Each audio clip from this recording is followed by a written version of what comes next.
Hello lovelies, my name is Stephanie and welcome back to my channel. So the theme of this week is passing, and in line with that theme, in today's video I'm finally talking about something I have wanted to talk about for so long.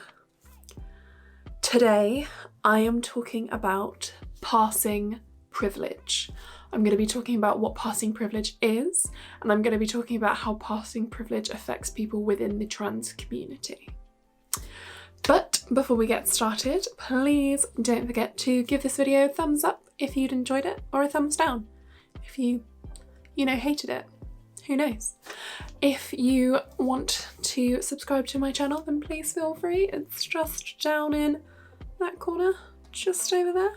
And please feel free to subscribe to my second channel, My Crazy Trans Life. So let's get on with the video. Passing privilege, in a nutshell, and this is how I'm going to define it, is the idea of having an easier transition, facing less prejudice, for looking like your chosen gender, and for kind of regarding yourself and your physical image in that kind of stereotyped mindset, in those stereotyped features. So passing privilege doesn't have a kind of set kind of binary dictionary description, but passing means to have the ability to be regarded as a member of a different identity or group than the one that you were kind of originally assigned. This can include all different things from racial identity, gender identity, even to kind of 50 years ago when it would be social class, and things like that. So passing as a term has been around for a very, very long time and was adopted by the transgender community to portray a desirability for being perceived as your chosen gender, the gender that you feel you were meant to have been assigned. So passing means looking cisgendered, looking unclockable, looking like your chosen gender. I am a cisgendered passing woman, which means I have passing privilege. If you've been watching this video for a while, then you will know that no one is more aware of my own passing privilege than myself. It's caused many arguments, it's caused the breakdown of many friendships, and it's something that I deal with on a daily basis. Now, I am under no illusions that passing for myself is a huge privilege. It's something that I am really open with on this channel, open about the fact I have passing privilege, open about ways in which that's affected me. And I am not going to sit here and kind of cry about it and be like, this is the worst thing ever and things like that, because I've got to be honest, there are situations in my transition that I've been in where passing and kind of being regarded as a cisgendered woman is very beneficial.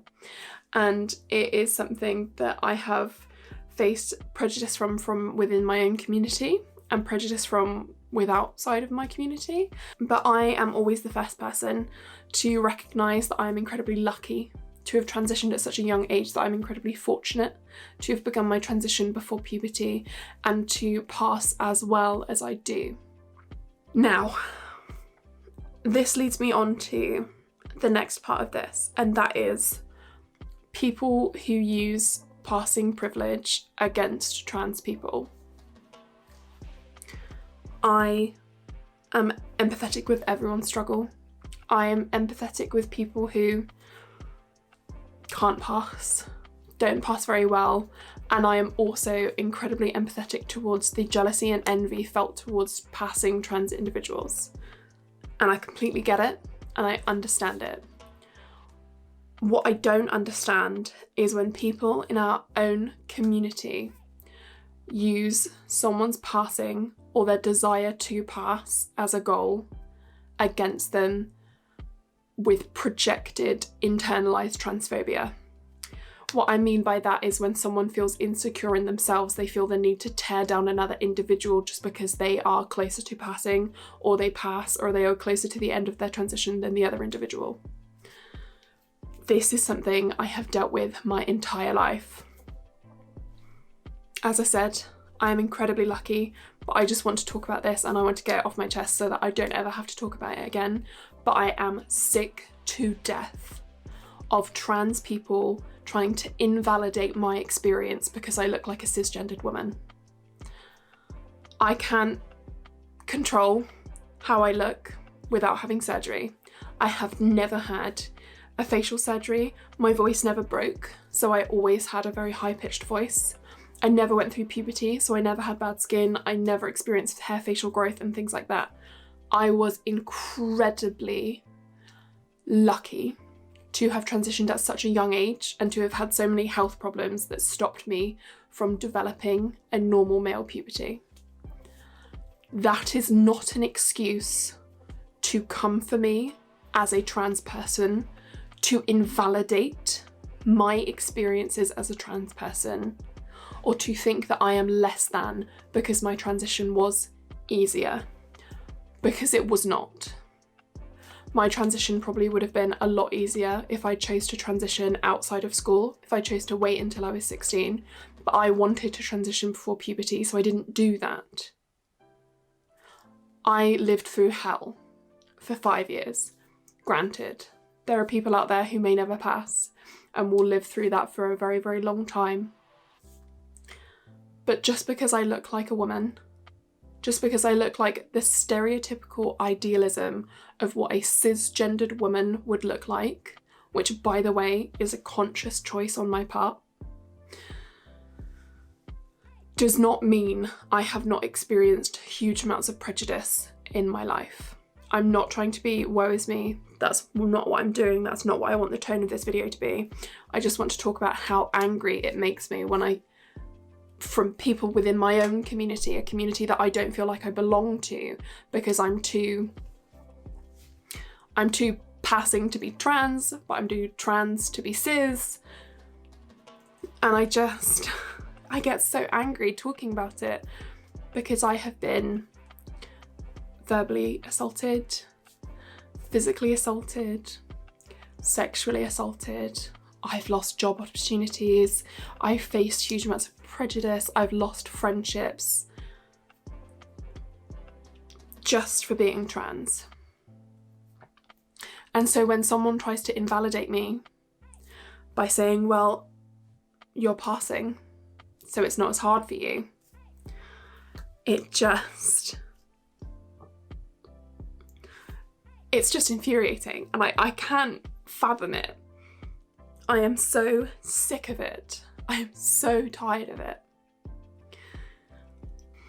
I'm tired of feeling like I don't belong to a community that I'm part of because of my physical appearance. I am incredibly lucky, incredibly lucky to pass, to have the choice to live anonymously. But I belong to this community too. I am part of this community as well. I gave up my long-term health in order to be able to pass. I made huge sacrifices. I transitioned through secondary school. So while I was actually presenting and passing as a cisgendered woman, I had people emotionally manipulate me into thinking that I didn't. So now, as an adult, I associate my features with a masculine facade because people psychologically told me that I looked like a man when I did not. There has been years of psychological torment. There has been years of internalized transphobia projected onto me. And this is something that we don't talk about enough in the community. I know it's infuriating to someone who can't pass, and I will never not be empathetic of your jealousy, of your feelings, of your envy. I understand. I get it. I had to watch people transition sooner than me, despite the fact I had been doing it for longer because I was a child. I understand. I came out when I was 12 years old. So while I had been transitioning for 6 years, I still did not legally qualify for surgery, legally qualify for hormones. I watched people who had been transitioning for 2 to 3 years get all of those things first. I endured that. And I went through those things.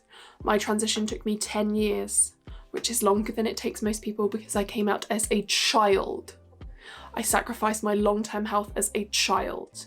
I sacrificed my fertility as a child. I made those sacrifices just to present the way I do.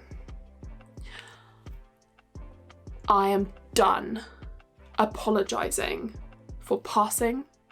I am done apologising for having passing as a goal, and I am done being invalidated by people because of how I physically present myself. Passing privilege is a very real thing, but it is not an excuse for community internalised transphobia.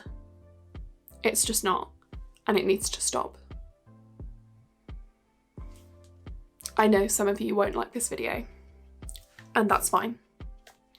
I know some of you will disagree with this video, and that's fine too. And I know some of you will empathise with this video and understand how it feels to feel like you don't belong to your own community just because you happen to pass. I chose this life. I chose to conform to the stereotypical ideals of what it means to be a woman. It's my choice. It's my genetics. I am a trans woman who has had many experiences with transphobia, physical and sexual assault, verbal assault, bullying, health problems, all of it. And that is this week's video, guys. I hope you enjoyed this. I know that some of you might not have. I hope that you take something away from this video. And I hope that you know how lucky I am and how lucky I feel to present the way I do. But it is no longer an excuse for people's bad behaviour towards me. And that's it for this week's video. I will be coming back with a much more upbeat video soon. This is just a very serious topic that I've wanted to cover for a long time. So sorry for ranting. I wasn't trying to rant at you. I was trying to rant at some specific people. I hope you enjoyed the video. Please comment down below if you would like to. And I will see you very, very soon for another video.